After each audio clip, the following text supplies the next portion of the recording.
Bueno, continuamos con abuso de sustancias del libro de Grau Martínez Meneghello. En esta ocasión vamos a hablar de 3 drogas que son drogas sintéticas.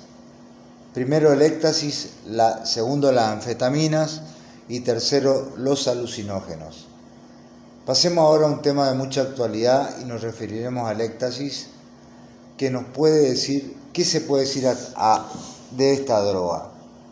En primer término, cabe unas condiciones generales.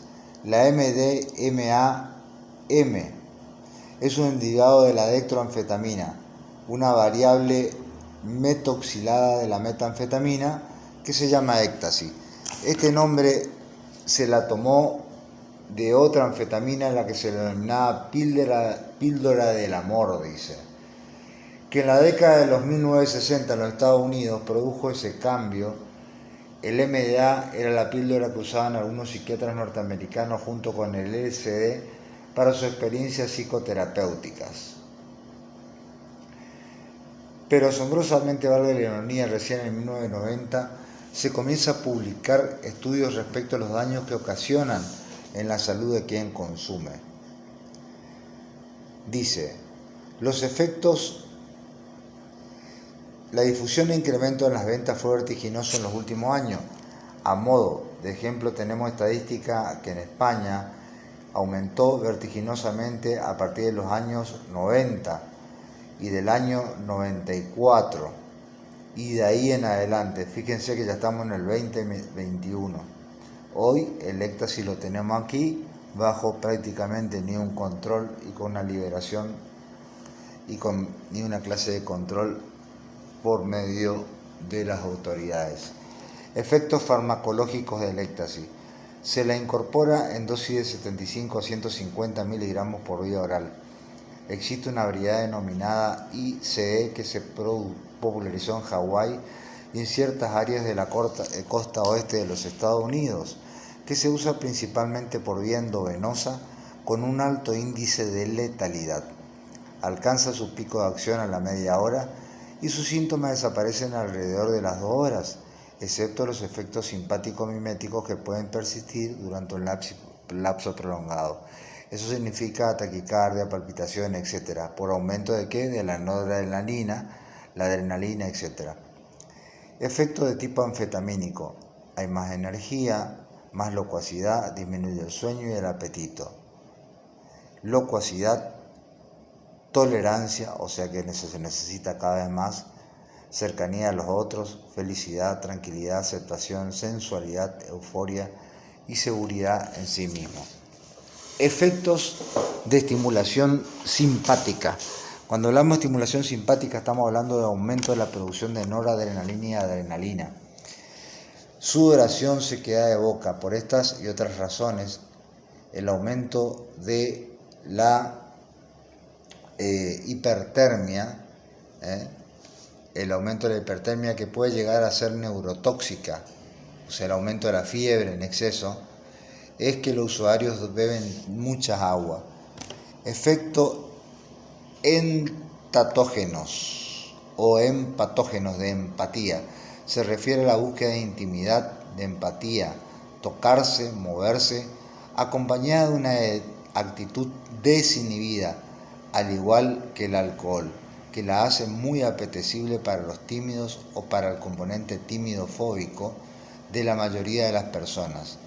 Esas personas tienden a caer con más facilidad en esto, eso es lo que significa. Esta cualidad fue transformada por los publicistas al servicio del narcocomercio presentando como afrodisíaca. Efecto de tipo alucinógeno. No es una droga alucinógena en sí, son equivalentes a lo que se obtienen con marihuana, como por ejemplo la hipersensibilidad sensorial a la luz, visión borrosa, alteraciones del cromatismo visual. Pensemos las consecuencias de conducir vehículos, motos, alteración de la percepción subjetiva del tiempo, deterioro de la capacidad de concentración y de la coordinación, más cansancio creciente para realizar tareas físicas y mentales. Pensemos nuevamente lo que significa conducir vehículos, motos en estas condiciones. Acción farmacológica. Actúa liberando serotonina a nivel presináptico e inhibe su recaptura y parece también que tiene acción sobre ciertos receptores posinápticos. Esta es una diferencia importante con las anfetaminas. Tolerancia. Significa que necesita mayor cantidad de dosis para obtener el mismo efecto de antes. O sea que te produce acostumbramiento. Se presenta este tipo de fenómeno tanto con el consumo crónico como en el agudo, por agotamiento de la neurotransmisión a nivel presináptico. Lo que pasa es que es tanto el bombardeo que produce neurotransmisores que terminan saturando los receptores. También se presenta por neurosensibilización y neuroadaptación y la tolerancia invertida, es decir, el incremento de las respuestas tras su administración repetida. Esta sensibilización explica las crisis de delirios de persecución, crisis paranoicas, estereotipadas y otras manifestaciones psicóticas que derivan del consumo crónico. Efectos adversos. Cabe aclarar que el tipo de consumidores de sustancias neuropsicosociotóxicas, como que es lo que denominamos, suelen mezclar las sustancias que usan. Beben alcohol, fuman tabaco, marihuana, droga de altísimo poder acumulativo. Es decir, que varios días después de fumada, aún esta actividad en el cerebro de quien la fumó, abusan de benzodiazepinas, cocaína y además suelen padecer graves cuadros psicopatológicos, o sea, cuadros psicóticos que generalmente terminan en internación.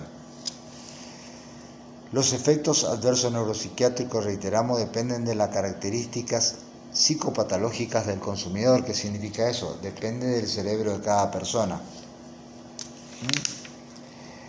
Dice, bueno, hasta aquí creo que me parece importante diferenciar algunas cosas.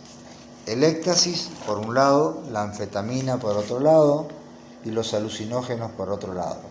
El éxtasis produce mayor locuacidad, mayor tolerancia, o sea que es muy adictiva, mayor cercanía a los otros, felicidad, tranquilidad, aceptación, sensualidad, euforia y seguridad de sí mismo.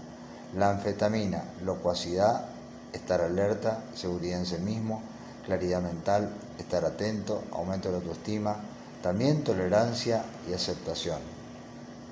Alucinógenos, pensamiento extraño, tolerancia, claridad mental, perspicacia, inquietud, aceptación, hiperdinamia, tranquilidad y felicidad. Por otro lado, el éxtasis puede producir pérdida del apetito, sequedad de boca, aumento de la frecuencia cardíaca, tensión mandibular, insomnio, bruxismo, sofocos, sudoración de palmas, poca concentración y deseo de orinar.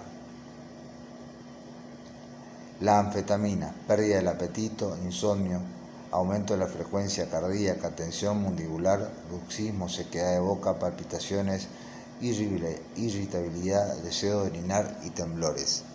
Los alucinógenos, ilusiones y alucinaciones visuales, pérdida del apetito, insomnio, confusión, poca concentración, alucinaciones sonoras, ansiedad, inestabilidad y aumento de la frecuencia cardíaca.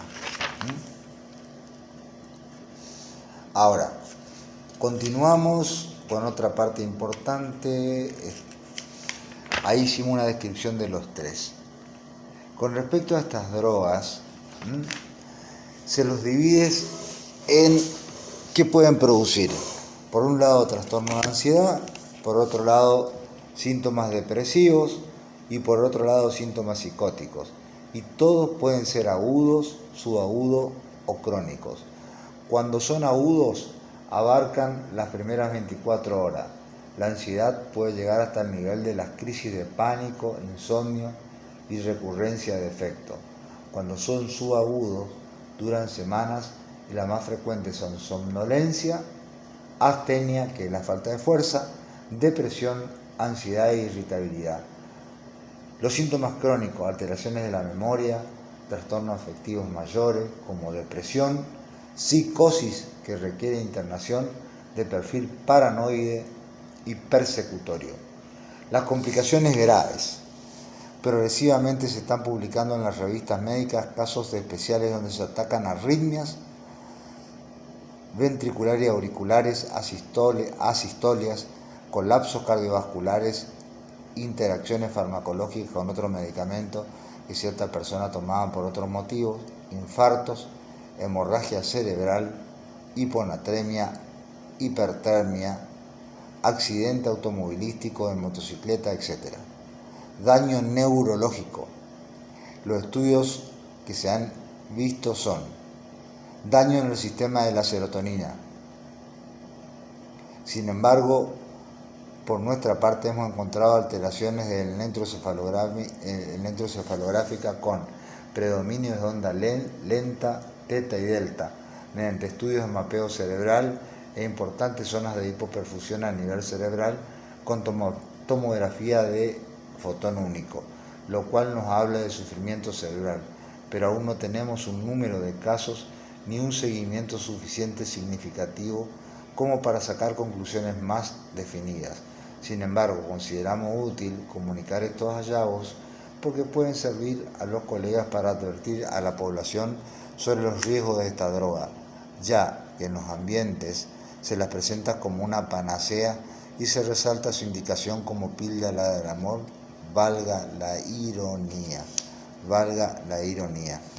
Bueno, hasta acá llegamos un poco de los efectos de agudos, subagudos y crónicos de las famosas drogas como el éxtasis, anfetaminas y alucinógenos. Es un capítulo muy largo, así que faltaría repasar un poco más, continuar y bueno, fíjense que este es un libro de 960 hojas, recién estamos en la página 111, o sea que tenemos mucho todavía que aprender.